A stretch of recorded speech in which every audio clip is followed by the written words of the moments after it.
तो यहां इस विशिष्ट प्रसंग में यह बात दर्शनीय है कि भगवान का अपने भक्तों के प्रति कैसा भाव है, भगवान संतों का कैसा आदर करते हैं। और आदर क्या, भगवान तो संतों की एक प्रकार से पूजा ही करते हैं, आराधना ही करते हैं।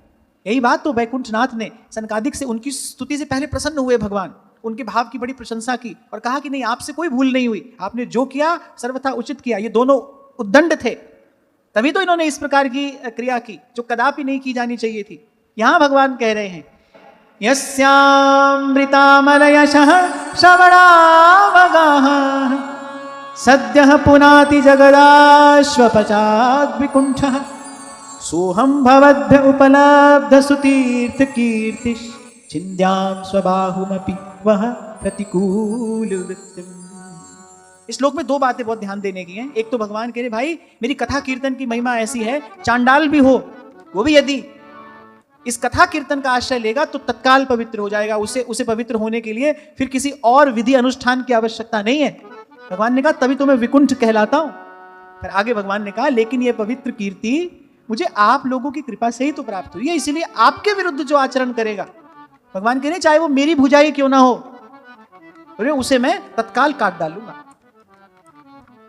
तो भाई ऐसा भक्तों का भक्त कौन और होगा, ऐसे भक्तों का सेवक और कौन होगा, ऐसा भक्तों का आराधक और कौन होगा। इसलिए भाई सबसे बड़े भक्त भी भगवान ही है, सबसे बड़े सेवक भी भगवान ही है। और मुझे तो ऐसा लगता है कि जीव को अपनी सेवा देकर वस्तुतः भगवान ही जीव की सेवा करते हैं, क्योंकि जीव तो किसी भी प्रकार से सेवा के योग्य है नहीं, सेवा का अधिकारी भी नहीं है और उसमें सेवा करने की योग्यता भी नहीं है। मैं कई बार आपसे कहता हूं ना, 32 अपराध सेवा के बताए गए हैं, और यदि मैं आपको बताऊं तो आपको लगेगा भाई 32 के 32 हमसे रोज होते हैं।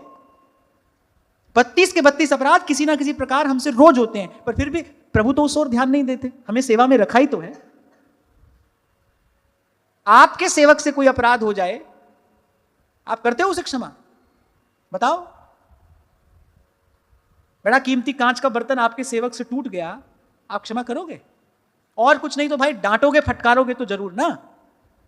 और 2-4 बार उससे गलती हो जाए फिर तो आप कहोगे भैया तुम जाओ, तुमसे काम नहीं होगा। लेकिन यहां देखो प्रभु का स्वभाव कैसा है, पहले तो हमको सेवा दी, नितांत अयोग्य और पात्र न होने पर भी पहले तो प्रभु सेवा देते हैं, फिर रोज रोज हमारे अपराध सहते हैं, हर रोज भगवान हमारे अपराध सहते हैं। अच्छा, सहते भी हैं तो कुछ कहते भी नहीं। हम तो सहते भी नहीं हैं और कहे बिना रहते भी नहीं है, प्रभु सहते भी हैं और कुछ कहते भी नहीं है, कुछ नहीं कहते। जीव के अनंत अनंत अपराध सहन करते हैं भगवान। तभी ध्रुवदास जी ने कहा कि अवगुण करे समुद्र सम। ध्रुवदास जी कह रहे भाई कहां तक गिने हम अपने अवगुण। कबीर तो यहां तक कहते हैं, क्या मुख ले बिनती करूं लाज आवत है मोह, तुहे देख अवगुण करूं कैसे भाऊं तू। हम मैले तुम पूजन करते, हम निर्गुण तू दाता, हम मूर्ख तुम चतुर स्याणे, हम मूर्ख तुम चतुर स्याणे। तू सर्व कला का ज्ञाता, माधो माधो माधो माधो माधो हम ऐसे तू ऐसा, माधो हम ऐसे तू ऐसा।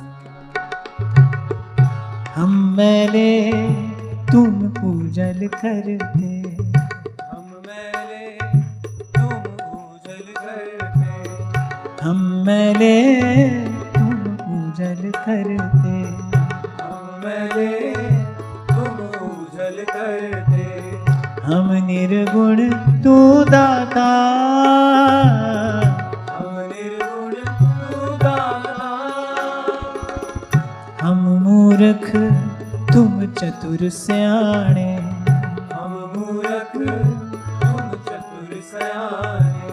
सर्व कला का ज्ञाता, सर्व कला का ज्ञाता, माधो माधो माधो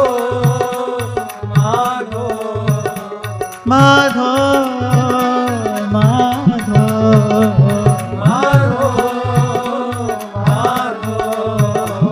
माधो माधो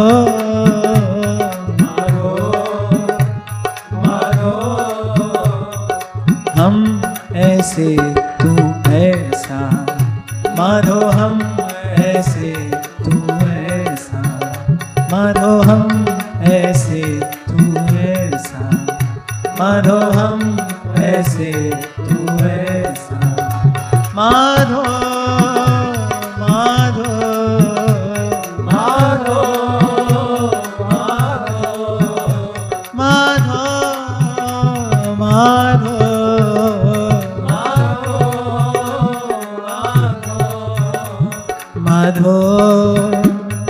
माधो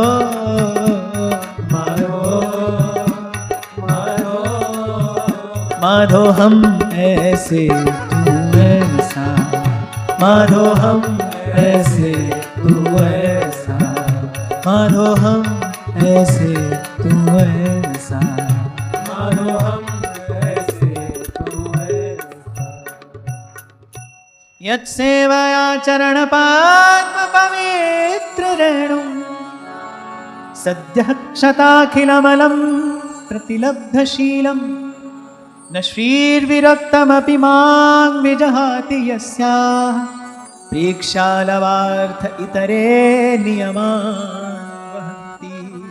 और भगवान ने कहा इतना ही नहीं, मेरी चरण रज को भी जो पवित्रता प्राप्त हुई है, कह रहे आप लोगों की सेवा करने से ही तो प्राप्त हुई है। ये जो सनकादिक के साथ भगवान का संभाषण है ना, ये आपके मेरे लिए बड़ा दिव्य उपदेश है।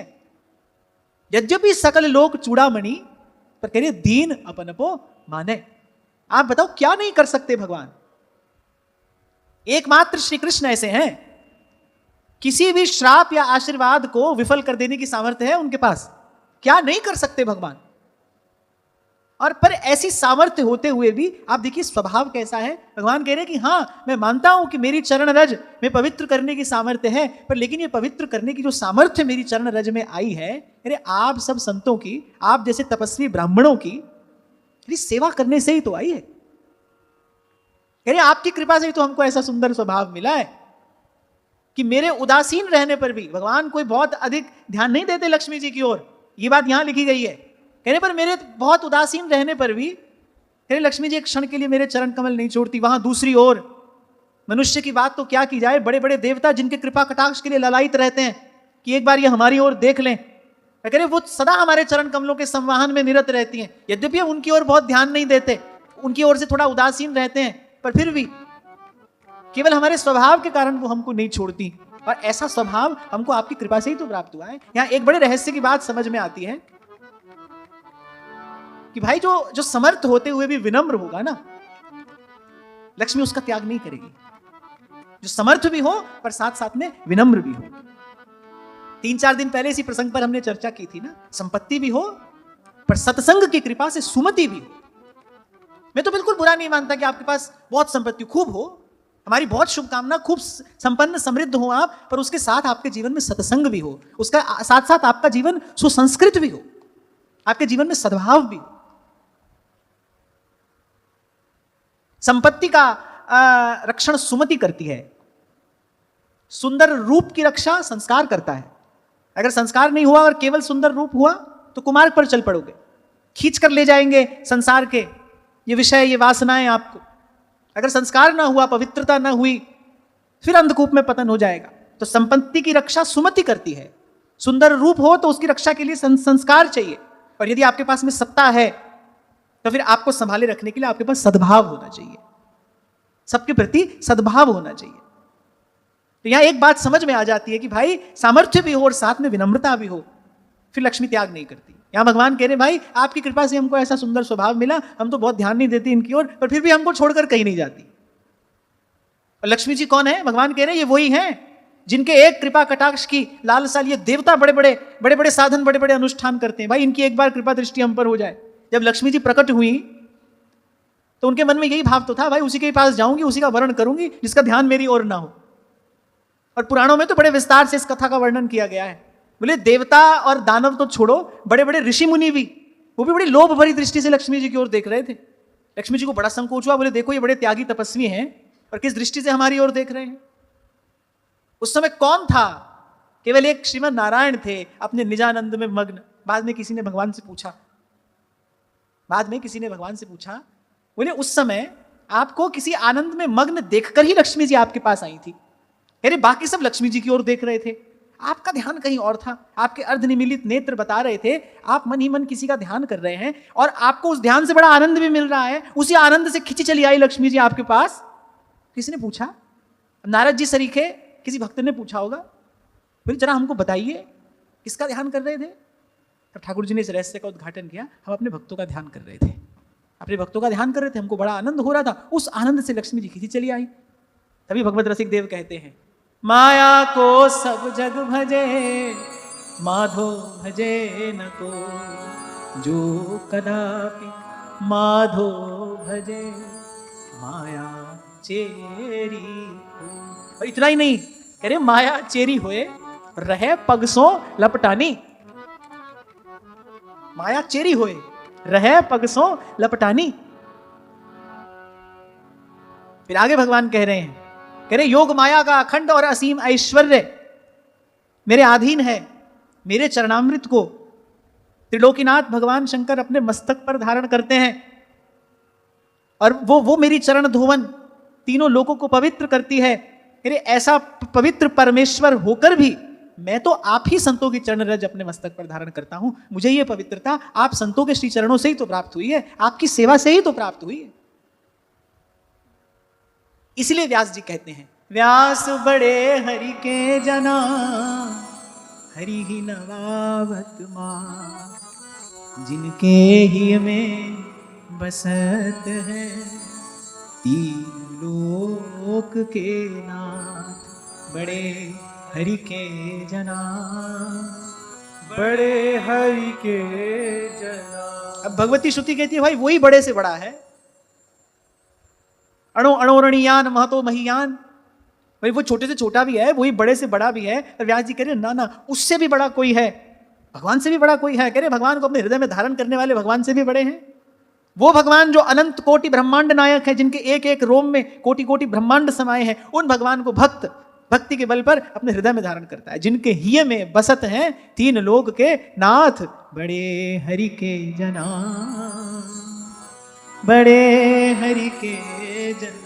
तो भगवान ने कहा कि आपकी सेवा, आपकी चरण रज को मस्तक पर धारण करने से ही मुझे ये पवित्र कीर्ति, ये पवित्रता सब प्राप्त हुआ है। और भगवान तो गा गा कर कहते हैं, हो भगतन को दास, भगत मेरे मुकुट मणि, हो भगतन के पाछे फिरत हूं। अन्यत्र भी भगवान कह रहे हैं, कह रहे अपने अपने निष्काम भक्तों के पीछे पीछे मैं चलता हूं। क्यों चलता हूं? कि उनकी चरण धूलि उड़कर मुझ पर पड़ती है, तभी तो मैं पतित पावन कहलाता हूं। ये सामर्थ्य मुझे मिली कहां से है? अपने निष्काम भक्तों से ही तो प्राप्त हुई है, उन्हीं की सेवा से ही तो प्राप्त हुई है। ये भक्ति की वो स्थिति है जहां पर यह समझ में नहीं आता कि भक्त कौन है और भगवान कौन है। अभेद केवल ज्ञान से ही थोड़ी प्राप्त होता है। ज्ञान के मार्ग पर चलने से ही भगवान से एक थोड़ी हुआ जाता है। केवल भक्ति भी भगवान से एक कर देती है, और ऐसा एक करती है पता नहीं चलता कौन भक्त है कौन भगवान। यही तो प्रेम का अद्भुत ऐश्वर्य है। ध्रुवदास जी कहते हैं ना, श्याम रंग श्यामा रंगी, श्यामा के एक प्राण, तन मन सहज कहे को द्वैना। पता नहीं चलता है भाई कौन सेवक है और कौन सेव्य है, क्योंकि यहां अदल बदल होती रहती है। कभी श्याम रंग श्यामा रंगी, कभी श्यामा के रंग श्याम। ऐसे कभी भक्त भगवान के स्थान पर बैठ जाता है और भगवान बैठे दिखाई देते हैं भक्त के चरणों में, और कब भक्त तो सेवा में लगा ही है। इसलिए मैंने कहा वो जो अभेद है वो केवल ज्ञान के मार्ग से ही प्राप्त नहीं किया जाता। एक और बात, ज्ञान के मार्ग पर चलने से जो प्राप्त होता है, कर्म के मार्ग पर चलने से जो प्राप्त होता है, भक्त को वो सहज प्राप्त रहता ही है। ज्ञानी को मुक्ति प्राप्त होती है, ज्ञानी को मुक्ति प्राप्त होती है, कर्मकांडी को ऐश्वर्य प्राप्त होता है। लेकिन भक्त के तो ये ऐश्वर्य सदा ही हस्तगत रहते हैं। भक्त को भक्ति तो प्राप्त होते ही है, ये सब तो उसको सहज में ही प्राप्त हो जाता है। और कैसा प्राप्त होता है कि इस और कभी उसकी विशेष दृष्टि भी नहीं जाती, इस और कभी उसकी दृष्टि नहीं जाती, लेकिन ये सब उसके पास में है। इसीलिए केवल ज्ञानी भक्त हो ना हो, पर भक्त ज्ञानी होता ही है। गीता में भगवान स्वयं ये बात कह रहे हैं, बहुनाम जन्मनामन्ते ज्ञानवान माम प्रपद्यते। भगवान ने कहा भाई मेरी शरण में आकर कोई ज्ञानी नहीं होता, जो ज्ञानी होता है वही हमारी शरण में आता है।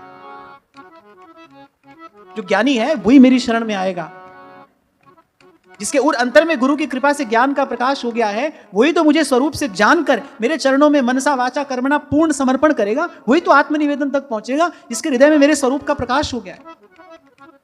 गोपियां दिखाती हैं संसार को कि हम तो ये ब्रज की गमार गोपियां हैं, पर वस्तुतः वो हैं थोड़ी। वो श्री कृष्ण को तत्व से जानती हैं, श्री कृष्ण के स्वरूप से उनका परिचय है। स्वभाव से तो है ही, पर श्री कृष्ण के स्वरूप से भी उनका परिचय। तभी तो कहा अखिल देहि नाम अंतरात्म दृक्। अरे तुम ही तो हो जो घटघटवासी हो, तुम ही तो हो जो सर्वंतर्यामी हो।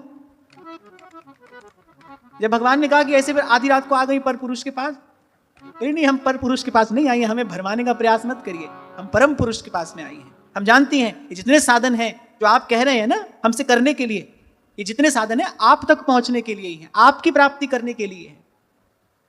तो गोपियों को ज्ञान है कि नहीं? वो तो परम ज्ञान की उस स्थिति पर हैं। इसीलिए भक्त को ये सब सहज में प्राप्त हो जाता है। कहा था कभी मैंने आपसे, और केवल भावना में बहकर नहीं कहा था। अपनी जीवनी शक्ति का ऊर्ध्वगमन एक योगी कराता है, यम नियम आसन प्राणायाम प्रत्याहार करके करा के, लेकिन भक्त को प्रभु के नाम संकीर्तन की कृपा से ये ऊर्ध्वगमन सहज प्राप्त हो जाता है। भक्त की जो चेतना होती है वो सहज ही ऊर्ध्वगामी हो जाती है, केवल भगवान नाम के संकीर्तन की कृपा से, उसके प्रभाव से। और कहीं किसी पुस्तक की पढ़ी बात मैं आपसे नहीं कह रहा हूं। आप चाहो आप स्वयं अपने जीवन में इसका अनुभव करो।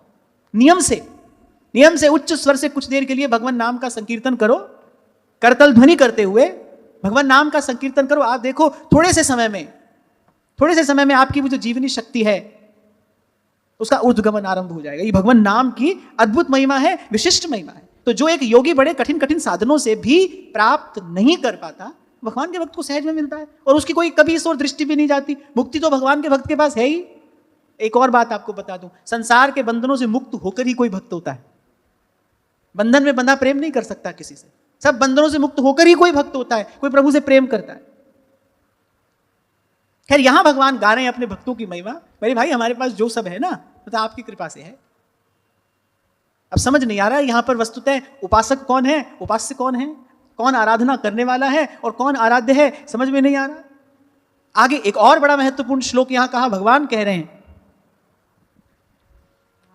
ये मे तनुर्द्विजवरान् दुहतीर्मदीया भूतान्यलब्ध शरणानि च भेद बुद्ध्या द्रक्षन्त्यगक्षत दृशो यहि मन्यवस्तान् गृध्रारुषा मम कुशन्त्यधिदण्डनुनेतु। भगवान कह रहे ब्राह्मण, दूध देने वाली गाय, और तीसरा अनाथ प्राणी। ब्राह्मण, दूध देने वाली गौ और अनाथ प्राणी, भगवान कह रहे हैं मेरे ही शरीर हैं। बोले इनको जो दुखाता है वो मुझे ही दुखाता है, इनको जो कष्ट देता है वो मुझे ही कष्ट देता है, और इनकी जो सेवा करता है वो मेरी ही सेवा करता है। कौन कौन? ब्राह्मण, गौ और अनाथ प्राणी। भगवान कह रहे भाई ये तीनों मेरे ही शरीर हैं, इनको जो कष्ट पहुंचाता है मुझे ही कष्ट पहुंचाता है। और बोले जो ऐसी क्रिया करता है, भगवान ने कहा भाई उन्हीं के लिए, आगे भगवान यही कह रहे हैं, भगवान कह रहे भाई उन्हीं के लिए हमने यमराज को नियुक्त किया हुआ है। यमराज को हमने यही कार्य दिया हुआ है, गौ ब्राह्मणों को जो सताएं, दीनहीन को जो सताएं, बोले उनका निपटारा आप करना। हमारे भक्तों की ओर तो आप देखना नहीं, और भगवान के भक्तों की ओर यम की देखने की सामर्थ्य भी नहीं है। तेरे सेवक को किछ नाही जमुना आवे मेरे राम राये, तू संता का संत तेरे। भगवान कह रहे हैं जो अपने समस्त कर्म फल मुझे अर्पण करके निष्काम बुद्धि से मेरा भजन करते हैं, ऐसे ऐसे तपस्वी ब्राह्मण, उनको खिलाने से जैसी मेरी प्रसन्नता होती है वैसे यज्ञ में आहुति डालने से भी नहीं होती। व्यास जी ने बात कही, सांचा मंदिर हरि के संत, बोले उन्हीं के मुख से ठाकुर जी आरोगते हैं। और ये बात तो भाई हमने अपने जीवन में अनेक बार अनुभव की। संत के मुख से ही भगवान बोलेंगे, संत की आंख से ही भगवान देखेंगे। और प्रभु को आपको प्रेम से दुलराना होगा, संत को ही भेजेंगे आपके जीवन में, संत को ही भेजेंगे, क्योंकि संत ही भगवान की कृपा का साक्षात विग्रह है। भगवान को अपनी कृपा शक्ति से जिस जीव का स्पर्श करना होगा संत के माध्यम से करेंगे। तो यहां एक और बात आप और मैं समझ लें, गौ, ब्राह्मण, और कह रहे कोई भी दीन दुखी अनाथ है, भगवान ने कहा भाई इसकी सेवा करेगा तो हमारी सेवा करेगा, इनको सताएगा तो हमको ही सताएगा। अब भगवान का अपने सेवकों के प्रति वो जो प्रेम है, वो जो वात्सल्य है, वो प्रकट हुआ। तुलसी बाबा कह रहे हैं, ऐसी प्रभु करत दास पे प्रीति, तन्मे स्वभर तुर्वसाय मलक्षमाणो युष्मद्व्यतिक्रम गतिं प्रतिपद्य सद्यः भूयो ममान्तिकमितां तदनुग्रहो मे यत्कल्पताम चिरतो भृतयोर्विवासः। अच्छा देखो, पहले भगवान ने सनकादिकों को अपनी इस मधुर वाणी से तृप्त कर दिया, प्रसन्न कर दिया, क्योंकि सनकादिक थोड़े रोष में थे ना, मन क्षुभित था, असहज था, रोष में थे। दौड़कर भगवान आए। भगवान ने कहा ये तो भाई हमारे द्वार पर आज ये झंझट हुआ है तो ठीक नहीं हुआ। दौड़कर भगवान आए और पहले अपनी मीठी वाणी से उन्होंने सनकादिकों को तृप्त किया। तभी गोपी कहती है तुम्हारे जैसी बात करना किसको आता है। मधुरया गिरा वल्गुवाक्यया बुध मनोज्ञया।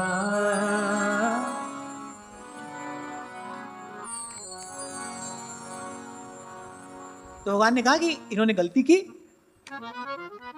इनसे भूल हुई, आपने दंड देकर भूल सुधार कर दी, आपने बड़ी कृपा की। भगवान ने कहा लेकिन इतना हमारा अनुरोध है। अब आप भगवान के शब्द देखिए, श्रीमद् भागवत का ये जो प्रसंग है, इसमें जिन शब्दों का प्रयोग भगवान वेदव्यास करते हैं, कैसे शब्द चयन कर रहे हैं भगवान। भगवान ने कहा आपने जो किया बिल्कुल ठीक किया, पर हमारा थोड़ा सा अनुरोध है। भगवान का थोड़ी रिक्वेस्ट है हमारी, ये आप मान लीजिए। भगवान ने कहा हमारा अनुरोध है कि ये जो आपने श्राप दिया ना, इसकी अवधि थोड़ी हो। आपने कहा कि वैकुंठ से तुम्हारा पतन हो जाए, तो जो इनका जो निर्वासन काल है ना, भगवान ने कहा ये हमारी प्रार्थना है, आप सुन लीजिए, मान लीजिए, ये जो निर्वासन काल है ये शीघ्र समाप्त हो जाए, और बोले जल्दी जल्दी अपने अपराध का दंड भोग कर हमारे पास लौट आए। भगवान के हृदय का वात्सल्य प्रकट हो रहा है कि भाई देखो, इनके बिना हमको भी बहुत समय तक अच्छा नहीं लगेगा। अब भूल तो इनसे हो गई, आपने इनकी भूल भी सुधार दी, पर फिर इतनी हम आपसे विनती है। भगवान कह रहे हैं हमारा अनुरोध है आपसे कि इनका जो निर्वासन काल है ये शीघ्र समाप्त हो जाए। प्रभु के इसी स्वभाव का विचार करके संत कहते हैं, तुलसी कहूं न राम से साहिब सील निधान, साहिब सील निधान। इसलिए लक्ष्मण जी सिखाते हैं कि ऐसे स्वामी का किस रीति से भजन किया जाना चाहिए। जहां लगी जगत स्नेह सगाई, प्रीति प्रतीति निगम निज गाई, मोरे सवाई एक तुम स्वामी, दीन बंधु अंतर्यामी।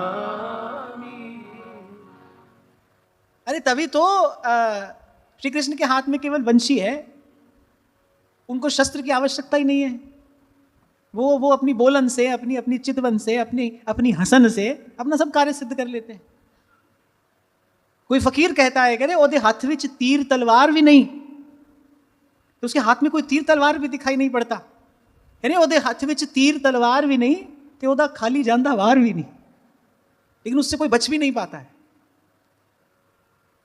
तो प्रभु का जो ये स्वभाव है, इसका विचार कर करके संतों ने गाई है ये महिमा प्रभु की। अस प्रभु छाड़ भजहि जे धिक्कार है ऐसे प्रभु को छोड़कर। अरे जीव, तू किसी और का भजन करता है, तू किसी और का चिंतन करता है, तूने किसी और को अपनी प्रीति का विषय बनाया है, ऐसे प्रभु को छोड़कर अस प्रभु छाड़। ध्रुवदास जी कह रहे हैं ऐसे रसिक किशोर प्रभु जो न भजे चित लाए, भली प्रकार से इनका भजन नहीं किया। पशु पंछी ताको सबे मानत अपनो राय, मानत अपनो राय। करिए, ये हमारा अनुरोध है कि बहुत जल्दी हमारे पास लौट आए। अब इतनी कृपा आप इन पर कर दीजिए। तो सनकादिक तो बस प्रभु की सब चेष्टा, प्रभु की वो वाणी, प्रभु के हाव भाव, सनकादिक की गतिमति तो पंगु हो चुकी है। वो तो एक टक देख ही रहे हैं, बहुत बातें तो वो ठीक से सुन भी नहीं पाए कि प्रभु क्या कह रहे हैं।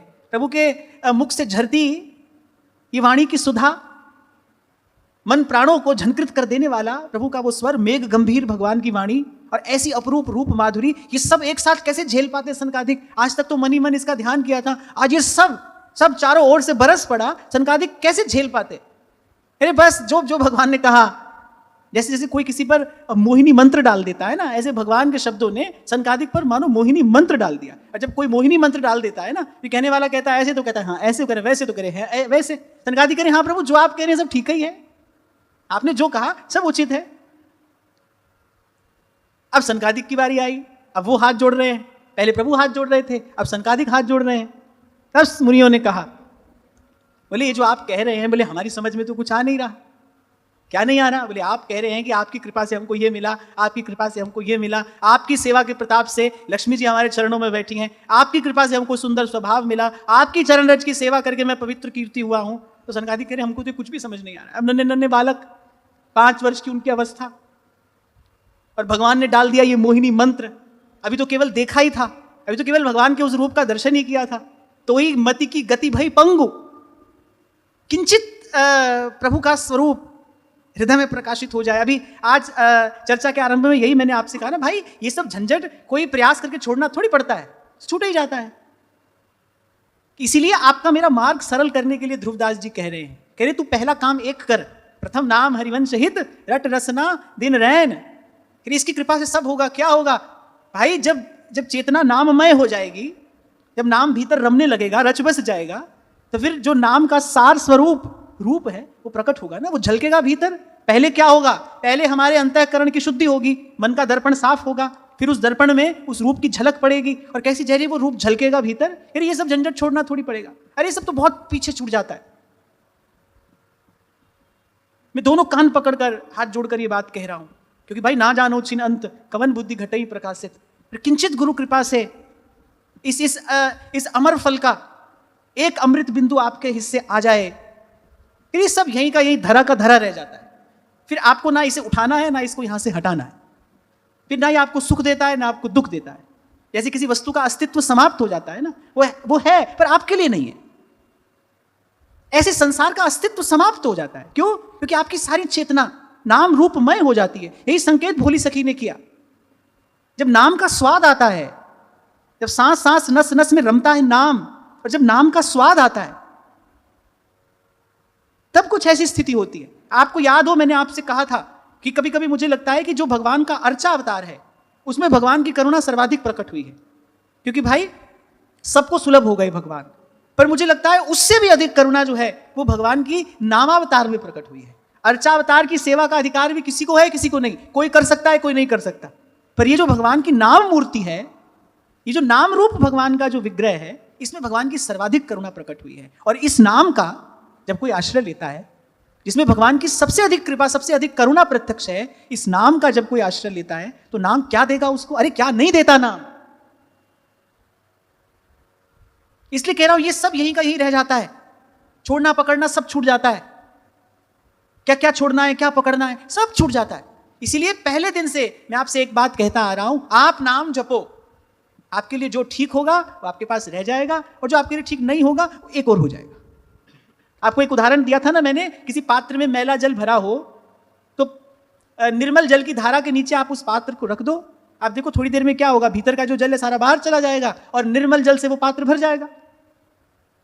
ठीक है, हमारे मन में मैला कुचैला जल भरा है, पर इस नाम की धारा के नीचे रखो इस पात्र को। थोड़े समय में आप देखोगे उस जो कल आपको कहीं ना कहीं अपनी ओर खींचता था, बांधता था, अब कुछ नहीं है।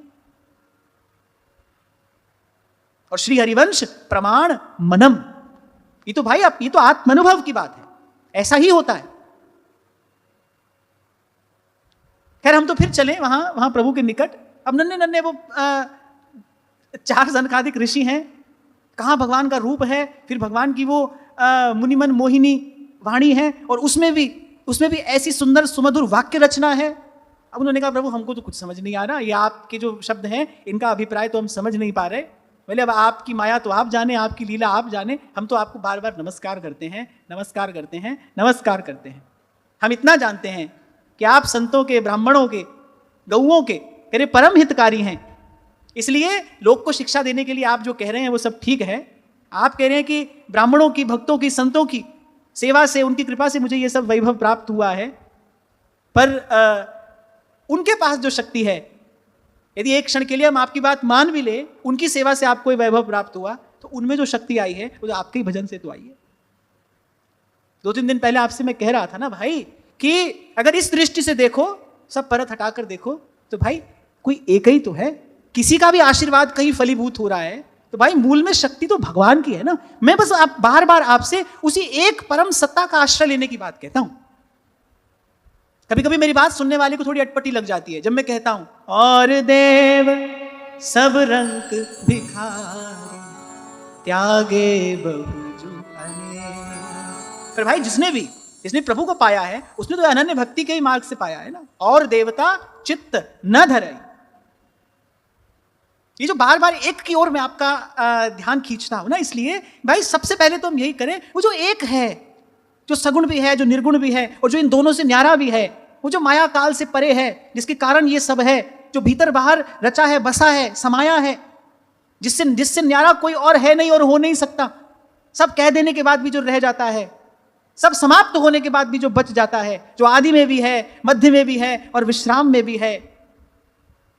अब आप पूछो वो है कौन? कृष्ण कृष्ण कृष्ण हे कृष्ण कृष्ण कृष्ण हे कृष्ण हे कृष्ण हे कृष्ण हे कृष्ण हे कृष्ण हे कृष्ण हे कृष्ण हे कृष्ण हे। सनकादिक मुस्कुराने लगे, बोले प्रभु जैसे आप बड़े हैं, आपकी बातें भी बड़ी हैं, और जैसे आपका कोई पार नहीं पा सकता, ऐसे आपके इन शब्दों का भी पार हम कैसे पा सकते हैं। आप कहते हैं कि हमारी चरण रज आपको पवित्र करती है। अरे सनकादिक कहने लगे कोई उसको क्या पवित्र करेगा जिसका नाम लेने मात्र से तीनों लोग पवित्र होते हो। मद भक्ति युक्तो भुवनम पुनः, इसका नाम लेने से तीनों लोग पवित्र होते हैं, उसको कोई क्या पवित्र करेगा। आपको याद है कुछ दिन पहले मैंने आपको एक छोटी सी बात सुनाई थी कि भक्त कहते हैं कि प्रभु यदि आप हमको ही बड़ा मानते हैं तो फिर हमारी बात बड़ी होनी चाहिए ना। भगवान कहते हैं हाँ आपकी बात बड़ी है, तो फिर भक्त कहता है प्रभु फिर हमारी बात बड़ी है तो फिर यही बात सदा बड़ी रहे कि आप ही बड़े हैं, आप ही बड़े थे और आप ही बड़े रहें। आपका भजन करने में ही जीव मात्र को सुख है, आपका भजन करने में ही जीव मात्र को आनंद है, आपकी सेवा ही सब मंगलों का मूल है। आपके चरणों की छाव में पहुंचकर ही तो जीव परम विश्राम, परम विश्रांति पाता है। कहो नानक सब तेरी वड्याई, कोई नाम न जाने मेरा, कोई नाम न जाने मेरा। लेकिन ये जो लेना देना है भक्त और भगवान के बीच का, ये तो अनादिकाल से चल रहा है, अनंत काल तक चलता रहेगा। भक्त भगवान की ओर ही देख रहे हैं, भगवान भक्त की ओर ही देख रहे हैं। हम भगतन के भगत हमारे, हम भगतन के भगत हमारे। सुन अर्जुन प्रतिज्ञा मेरी, सुन अर्जुन प्रतिज्ञा मेरी, ये व्रत तरत न टारे, ये व्रत टरत न टारे। हम भगतन के भगत हमारे, हम भगतन के भगत हमारे। जब तक जीव भगवान नाम का आश्रय नहीं लेगा तब तक प्रभु के स्वरूप और स्वभाव का प्रकाश नहीं होगा, और जब तक प्रभु के स्वरूप और स्वभाव का प्रकाश नहीं होगा अन्य अन्य साधनों में उसकी महत बुद्धि बनी रहेगी, अन्य अन्य विधियों में उसकी महत बुद्धि बनी रहेगी। बहुत अधिक बात आपको मुझे न कहकर, क्योंकि हमारी बुद्धि अल्प है, उसकी गति बड़ी थोड़ी है, इसलिए संत हमारे हाथ में सार की बात दे देते हैं कि भाई रट रसना दिन रहन, इसकी कृपा से सब होगा। मैं फिर दोहरा रहा हूं अपने शब्द, जब तक जीव भगवान नाम का अनन्य भाव से आश्रय नहीं लेता तब तक हृदय में प्रभु के स्वरूप और स्वभाव का प्रकाश नहीं होता। जब तक प्रभु के स्वरूप और स्वभाव का प्रकाश नहीं होता तब तक यहां वहां जो मन की बुद्धि की गति है वो रुकती नहीं, वो थमती नहीं, अन्य साधनों में अन्य विधियों में जो आदर बुद्धि है, महत बुद्धि है, वो बनी रहती है। वो छोटी सी घटना संत सुनाते हैं ना, एक कोढ़ी आया काशी, कबीर जी की बड़ी महिमा सुनी थी। अब कबीर जी घर पर थे नहीं, कबीर जी के पुत्र थे, 3 बार राम नाम कहकर और गंगा जल का छींटा दे दिया कोढ़ी को, कोढ़ी स्वस्थ हो गया। वो धन कबीर कहता जा रहा है। और जब लौट कर जा रहा है तो मार्ग में मिले कबीर जी। कबीर जी बड़े विनोदी थे। कबीर जी ने कहा कि क्या मिल गया कबीर से ऐसा, तो उसने सारी घटना कह सुनाई। अब कबीर घर पहुंचे तो बड़े बड़े रुष्ट हुए पुत्र पर। बोले अरे तूने भगवान के नाम की महिमा ही नहीं जानी, कोढ़ी का कोढ़ ठीक करने के लिए, बोले ऐसे साधारण कार्य के लिए तूने 3 बार राम का नाम लिया। अरे वो ये कार्य तो नाम के आभास मात्र से हो जाता। कबीर जी के कहने का तात्पर्य ये था, नाम लेने की आवश्यकता नहीं थी। यदि तू अपने मन में सोचता, नाम के आभास मात्र से यह कार्य हो जाता, और इसके लिए तूने 3 बार नाम लिया, तू नाम की महिमा नहीं जानता। 3 बार नाम क्यों लिया? इस बात से रुष्ट हो गए कबीर कि तू नाम की महिमा नहीं जानता। भाई जितनी भी ये विधियां हैं, चाहे वो पवित्रीकरण की विधियां क्यों ना हो, हमारे शास्त्रों पुराणों में वर्णित हैं, सबके मूल में शक्ति तो भगवान के नाम की है ना। मैं बार बार आपसे कहता हूं ना भाई, ये 18,000 श्लोक किस लिए कहे भगवान वेदव्यास ने? ये कहने के लिए, नाम संकीर्तनं यस्य सर्व पाप प्रणाशनम्। अरे जिसके नाम संकीर्तन से, किसी ने पूछा किसके नाम संकीर्तन से, तो भगवान वेदव्यास कह रहे यही समझाने के लिए 18,000 श्लोक कहे हैं। इनके नाम संकीर्तन से सर्व पाप प्रणाशनम, आब्रह्म स्तंभ पर्यंतम सर्वम मायामयम जगत। यहां से लेकर ब्रह्मलोक पर्यंत सर्वम मायामयं जगत। सत्यम सत्यम पुनः सत्यम, हरेर्नामैव केवलम, हरेर्नामैव केवलम। कहा ना भगवान ने अपनी वार्ता के आरंभ में, भगवान ये बात कह रहे हैं, अरे चांडाल भी क्यों ना हो, यानी मेरी कथा कीर्तन से तत्काल पवित्र होता है।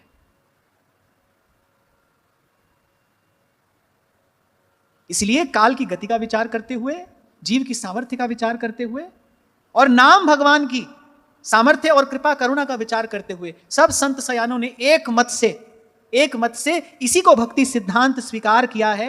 एहि कलि करावना धर्म विवेकु, राम नाम अवलंबन। और अभी तो फिर कुछ आपके मेरे हाथ में है थोड़ा, कुछ समय बाद आप देखना कुछ नहीं रह जाएगा। कैसी अशुद्ध अपवित्र वस्तुएं मंदिर में भगवान को भोग लग रही हैं, ये सब होना तो आरंभ हो ही गया ना। कुछ रह नहीं जाएगा आपके मेरे पास नाम के अतिरिक्त। तभी तो आपसे कहता हूं कि सब मिलावटी है भाई, आज सब कुछ अशुद्ध है, मिलावटी है, अपवित्र है। यहां साचो तेरो नाम रे, तो भाई जहां 10-20 साल बाद जाना ही पड़ेगा, आज ही क्यों नहीं चले जाते? बनवारी रे जीने का सहारा तेरा नाम है, मुझे दुनिया वालों से क्या काम। उस दिन गा रहा था ना मैं रैदास जी महाराज की वाणी, नाम तेरो आरती मजन मुरारे हरि के, नाम बिना चूठे सगल पसारे। वो तो कह रहे हैं कि नाम ही आरती है, नाम ही पूजा, नाम ही केसर, नाम ही चंदन, नाम ही आसन, नाम ही माला, नाम ही दिया, नाम ही बाती, नाम ही फूल, नाम ही धागा। हरि के नाम बिना झूठे सगल पसार। और नहीं तो कबीर अपने शब्दों में कहते हैं, सिद्ध समाधि अंत नहीं पाया, लाग रहे सरनाई, ठाडा ब्रह्मा निगम उचारे, अलख न लखया जाए। फिर कहते हैं कि उस अलख को देखने की विधि क्या है? तत् तेल नाम किया बाती, दीपक दे उजियारा, ज्योत लाए जगदीश जगाया, बूझे बूझन हारा, जी गोपाल तेरा आता, जी दयाल तेरा आता। इसलिए मैंने कहा सब संत सयानों ने एक मत से इसे सिद्धांत रूप में स्वीकार किया है। हरि के नाम बिना झूठे सगल पसारे। आप कुछ दिन में सुना रहा था ना ब्रह्मर्षि स्वामी श्री सत्यानंद जी महाराज की वाणी। वो कहते हैं साधो सिमरो नाम को, यह पते की बात, सहज सुगम है योग यह, रहित विघ्न उत्पात। यहां आसाम की तरफ महाराज जी 500 वर्ष पुराना एक संप्रदाय है, जिनका जो पूजा स्थल होता है उसको नाम घर कहते हैं। उस ओर बड़ा प्रचार है इनका, नाम घर कहते हैं। सब लोग वहां पर एकत्रित होते हैं, नाम का ही जप करते हैं, नाम का ही कीर्तन करते हैं। नाम जैसे हमारे यहाँ नाम सेवा विराजमान होती है, ऐसे नाम का ही विग्रह वहां पर विराजमान होता है। क्योंकि जब बार बार म्लेच्छों का आक्रमण होता था तो भाई मंदिरों को, दिव्य भगवत विग्रहों को तो बड़ा भय उपस्थित हो जाया करता था। तो संतों ने इस बात का विचार करके, और आज वो अनुकूलता है तो आज देखो वस्तु अपवित्र हो गई है, सेवा के लिए वस्तु ही शुद्ध नहीं मिल रही है। तो इस घोर कलिकाल में इस प्रकार अनेक अनेक बाधा विघ्न उपस्थित होते रहे और आगे और होते रहेंगे। इसलिए संत विचार करके कह रहे कोई ऐसा साधन यदि है जो इन बाधा विघ्नों से रहित है, तो कह रहे साधो सिमरो नाम को, यह पते की बात। उनका जो पूजा स्थान है उसको कहते हैं नाम घर है। अब क्या ले जाएगा कोई वहां से? तभी तो मीरा जी कह रही हैं खर्चे न खूटे वाको, चोर न लूटे, दिन दिन बढ़त सवायो, पायो जी में तो नाम रतन धन पायो, पायो जी में तो नाम रतन धन पायो। कहत कबीर सुनो भई साधो, कहत कबीर साहेब मिल गया तिल पोले, मन मस्त भया, मन मस्त भया, मन मस्त भया अब क्या। सूरत कलारी भई मतवारी, सूरत कलारी भई मतवारी, मदवा पी गई बिन तोले, मन मस्त भया, मन मस्त भया, मन मस्त भया अब क्या। तो सनकादिक ने कहा प्रभु आप जो कहते हैं, आप जो करते हैं वो धर्म की रक्षा के लिए करते हैं। और फिर अंत में सनकादिक ने कहा कि आप त्रिलोकीनाथ हैं, इस जगत के प्रतिपालक हैं, पर फिर भी ब्राह्मणों के प्रति, भक्तों के प्रति आपकी ऐसी नम्रता, आपकी ऐसी भावना, अरे इससे आपके तेज की कोई हानि थोड़ी होती है। आपका सुयश, आपकी सुकीर्ति, आपकी सत्कीर्ति और अधिक प्रसारित होती है। कोई बड़ा व्यक्ति यदि विनम्र भी है तो विनम्र होने से उसके मान सम्मान में कोई अभाव नहीं आता, उसमें 4 चांद लग जाते हैं। कोई सामर्थ्य भी हो और साथ साथ में गुरुजनों के, श्रेष्ठ जनों के प्रति समर्पण की भावना भी हो, तो भाई उसका व्यक्तित्व और निखरता है ना। तो कहा कि प्रभु आपकी जो ये लीला है, ये हम जान रहे हैं, हम समझ रहे हैं, ये वस्तुतः जीव मात्र को संतों, ब्राह्मणों, गुरुजनों के प्रति कैसा आचरण किया जाना चाहिए, इसका उपदेश देने के लिए। क्योंकि भाई सब जगत गुरुओं के जगत गुरु तो भगवान है ना, गुरुओं के गुरु तो वही हैं। आपकी एक एक चेष्टा, आपकी वाणी, आपका एक एक आचरण रज और तम के अंधकार में पड़े जीव को सत्व गुण का प्रकाश प्रदान करने के लिए ही तो है। अब वहां जो जय विजय हैं वो देख रहे हैं, कभी भगवान की ओर देख रहे हैं, कभी सनकादिक की ओर देख रहे हैं। सनकादिक भगवान की स्तुति कर रहे हैं, भगवान सनकादिक की स्तुति कर रहे हैं। वो कह रहे प्रभु आप बड़े हैं, वो कह रहे नहीं आप बड़े हैं। और अंत में जो भगवान चाहते थे वो हो गया। सनकादिकों ने कहा कि प्रभु आप जो कह रहे हैं वो सर्वथा उचित है। अब उन्होंने तो यहां तक समर्पण कर दिया, बोले आप अपने इन द्वारपालों को आप जैसा चाहे वैसा दंड दें, पुरस्कार दें, आपकी इच्छा है। बोले हम निष्कपट भाव से सब प्रकार से आपसे सहमत हैं, क्योंकि हम तो अब ये भी नहीं जानते कि इन्होंने वस्तुतः कोई अपराध किया भी है कि नहीं किया है। बोले हम तो अब ये भी नहीं जानते कि इन्होंने कोई अपराध किया कि नहीं किया, आप इनको पुरस्कार दें, आप इनको दंड दें, और इनको श्राप देने के लिए हमको दंड दें, हमको ये भी स्वीकार है। बोलिए हमने इनको श्राप दिया, कहीं हो सकता है हमसे ही अपराध हुआ हो, तो आप हमको दंड दें, हमको ये भी स्वीकार है। ये जो भी मैंने आपसे कहा ना, भगवान की वाणी ज्ञान स्वरूप है। अब सनकादिक को इस भाव का प्रकाश हुआ कि भाई वस्तुतः ये जो हुआ ये क्यों हुआ, इसकी क्या आवश्यकता थी। जब हम में, इनमें, सब में हम आज तक एक का ही दर्शन करते आए हैं, तो सनकादिक के मन में भी इस बात का विचार हुआ कि भाई भेद बुद्धि केवल इन्हीं की थोड़ी थी, थोड़ी देर के लिए हमारी भी तो हो गई थी। यदि हमारी भेद बुद्धि ना होती तो हम इस प्रकार ऐसा प्रतिकार क्यों करते। इसलिए इस प्रसंग के आरंभ में मैंने एक बात कही थी कि कुछ प्रश्नों का उत्तर बुद्धि की दौड़ लगा के नहीं पाया जाता। कुछ प्रश्नों के आगे समर्पण करना पड़ता है। हरि इच्छा भावी बलवाना। अब भगवान ने कहा, अब हमसे रहस्य की बात सुन लीजिए। एतौ सुरेतर गतिं प्रतिपाद्य सद्यः संरंभ संभृत समाध्यनुबद्ध योगौ भूयः सकाशमुपयास्यत आशु योवः शापो मयैव निमितस्तदवैत विप्रा।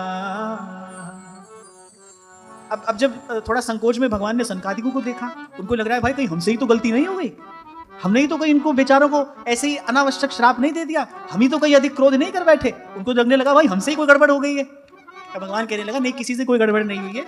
भगवान ने कहा ना इनसे कोई गड़बड़ हुई है, ना आपसे कोई गड़बड़ हुई है। भगवान ने कहा तो हमारी इच्छा थी, आप तो केवल मेरे संकल्प की पूर्ति में निमित्त बने हैं। ये भी निमित्त बने हैं और आप भी निमित्त बने हैं। ये जो सब हुआ है तो मेरी इच्छा थी। और जब भगवान कृपा करते हैं और जब भीतर इस बात का प्रकाश हो जाता है, तब व्यक्ति कर्तृत्व से मुक्त हो जाता है। यही बात तो भगवान ने वहां रण क्षेत्र में अर्जुन को समझाई ना। तू जो कह रहा है ना कि मैं इन्हें नहीं मारूंगा, रे तो सब पहले ही मारे जा चुके हैं, मेरे संकल्प से मारे जा चुके हैं। जब भगवान ने दिखाया अपना विराट स्वरूप, तब भगवान ने कहा अंबर में कुंतल जाल देख और पद के नीचे पाताल देख, मुट्ठी में तीनों काल देख, मेरा स्वरूप विकराल देख। मुझ में विलीन संसार सकल, मुझ में लय है झनकार सकल। सब जन्म मुझी से पाते हैं, फिर लौट मुझी में आते हैं। मैं जो कार्य तुझे करने के लिए कह रहा हूं, मेरे संकल्प में तो वो पहले ही हो चुका है। मैं तो तुझे केवल उस कार्य में निमित्त बनने के लिए कह रहा हूं। इसी ज्ञान को प्राप्त करके संत निष्काम हो जाते हैं, निश्चिंत हो जाते हैं, निर्द्वंद हो जाते हैं, निर्ग्रंथ हो जाते हैं। जी जंत सब तेरा, अरे कोई और कर रहा है, आप व्यर्थ ये बोझ अपने सर पर ढो रहे हो। थोड़ी देर पहले जय विजय को लग रहा था बड़ी भारी भूल हमसे हो गई, सनकादिकों को थोड़ी देर बाद लगने लगा नहीं भूल तो हमसे हो गई। भगवान ने कहा नहीं भाई, किसी से भूल नहीं हुई, हम समाधान किए देते हैं सबका। ये तो हमारी इच्छा थी, ये तो हमारी इच्छा थी। आप तो हमारी इच्छा पूर्ति में निमित्त बने हैं। और मुझे लगता है यही जन्म और जीवन की सफलता है कि भगवान के कार्य में हम निमित्त बन जाएं। क्योंकि अपनी बुद्धि से तो भाई किए जा रहे हैं, कर रहे हैं, भर रहे हैं, मर रहे हैं। भगवान के कार्य में हम निमित्त बने। तो भगवान ने कहा भाई किसी प्रकार की चिंता मत करो, अपने मन में किसी प्रकार का अनुताप भी मत करो। ये जो सब हुआ है हमारी इच्छा से हुआ है, अब तुम जाओ। तब भगवान ने बता दिया कि अब जिस योनि में तुम्हारा जन्म होगा, वहां क्रोध से मुझ में एकाग्र हुई बुद्धि, ये तुम शीघ्र ही मुझे प्राप्त हो जाओगे। सार की बात यह है भाई, किसी भी प्रकार से मन सब ओर से सिमट के भगवान में लग जाए। ध्रुवदास जी यहाँ ये बात कहते हैं, अरे कैसे हूं हरि नाम ले, खेलत हंसत अजान, तोहू को दे देते हैं उत्तम गति भगवान। हाँ ये बात दूसरी है भाई, ये जब इस प्रकार भजन करने वाला भगवान को पा जाता है, तो प्रेम से भाव से जो उनको दुलराएगा, प्रेम भाव से जो उनका भजन करेगा, उसको तो प्रभु क्या नहीं दे देंगे। भगवान ने कहा चिंता मत करो, थोड़े से समय में वापस मेरे पास में लौट आओगे। और एक ही भाव से रहना कि भाई ये जो हुआ है मेरी इच्छा से हुआ है, और तुम मेरी इच्छा पूर्ति में संकल्प बने हो, मेरी इच्छा पूर्ति में तुम निमित्त बने हो।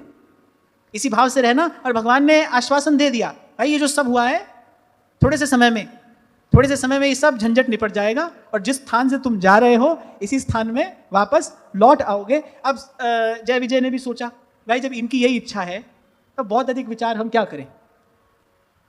अब इनका ही यदि ये मन है कि भाई हम इनसे बैर करें, तो भाई चलो बैर करते हैं।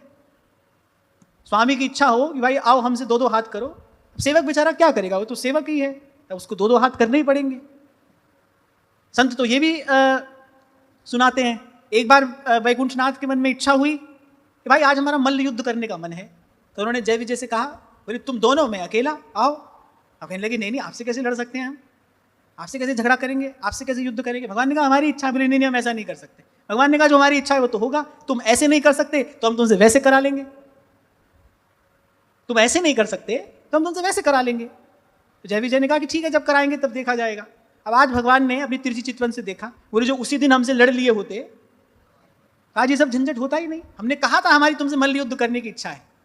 भगवान ने कहा ये कैसे भूल गए, मैं सत्य संकल्प हूं, मेरा कोई संकल्प अपूर्ण कैसे रह सकता है? और ये बात मैं आपको इसलिए बता रहा हूं भाई, मनसा वाचा कर्मणा, अंजलि पर मस्तक किए विनय भक्ति के साथ, नमस्कार मेरा तुझे होवे जग के नाथ। इसी समर्पण के भाव में आपका मेरा परम विश्राम है। यही जीव के लिए सबसे बड़ी ठौर है। जचे जिस तरह नाच नचाओ, हे मन भायो जी, नाथ हरि शरणी आयो। 18 अध्याय के उपदेश के बाद जब अर्जुन ने कहा कि अब मैं युद्ध करने के लिए तैयार हूं, अरे भगवान ने कहा इतना परिश्रम तुमने हमसे कराया, होगा तो वही जो राम रची राखा, इसमें किंतु परंतु करने की आवश्यकता क्या है? भगवान सत्य संकल्प है, प्रभु ने जो संकल्प किया है वो तो पूर्ण होकर रहेगा। इसीलिए आपकी मेरी सफलता इसी में है। ऐसे कहते हैं ना कि भाई किसी की हाँ में हाँ मिला दो, ऐसे बस भगवान की हाँ में हाँ मिलाते चलो। एक बात पक्की है, अंत में हानि नहीं होती, लाभ ही होता है। तो फिर जय विजय का वैकुंठ से पतन हुआ, हिरण्याक्ष हिरण्यकश्यप के रूप में उनका जन्म हुआ।